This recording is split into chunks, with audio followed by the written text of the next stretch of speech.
محمد علی راولپنڈی، جنگ میں قتال کرنے یا نفس کے خلاف جہاد میں سے افضل جہاد کون سا ہے؟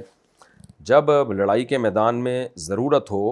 اور جہاد فرض عین بن جائے تو پھر تو میدان جنگ میں تلوار سے جہاد کرنا ہی سب سے افضل جہاد ہے، جب فرض عین ہو جاتا ہے جہاد۔ اور جب فرض عین نہ ہو تو لوگ اس کی ضرورت پوری کر رہے ہوں تو پھر حدیث میں جہاد بن نفس کو بھی اعلیٰ جہاد کہا گیا ہے، لیکن خاص جہاد کے لحاظ سے، کیونکہ جہاد کا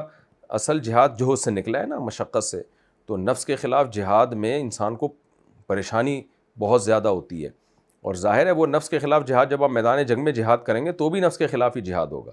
تو احادیث میں بعض چیزوں کی توجہ دلانے کے لیے فضیلت بیان کی گئی ہے، اس کا مقصد یہ نہیں ہوتا کہ دوسرے عمل کی نفی، بلکہ اس کا مقصد ہوتا ہے جیسے حدیثوں میں آتا ہے کہ جو اللہ کا ذکر کرتا ہے تو ذکر اللہ کی فضیلت جہاد سے بھی زیادہ ہے، حالانکہ باقی حدیثوں سے پتہ چلتا ہے بھائی جہاد کی فضیلت سب سے زیادہ ہے،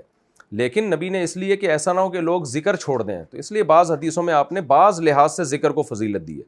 تو اس لیے جہاد اصل میں تو اصولی طور پر قرآن و سنت کو ہم سامنے رکھتے ہیں تو ہمیں پتہ چلتا ہے کہ جہاد سے افضل کوئی عمل نہیں ہے۔ نفس کے خلاف جہاد بھی اس میں داخل ہے، یعنی تلوار والا جہاد تمام جہادوں میں سب سے افضل ہے، یعنی نفس کے خلاف جہاد سے بھی افضل ہے۔ اصولی طور پر تو قرآن و سنت سے ہمیں یہ پتہ چلتا ہے، البتہ بعض جہاد میں جو ہے بعض جہاد کے لحاظ سے نفس کے خلاف جہاد کو فضیلت دی گئی ہے،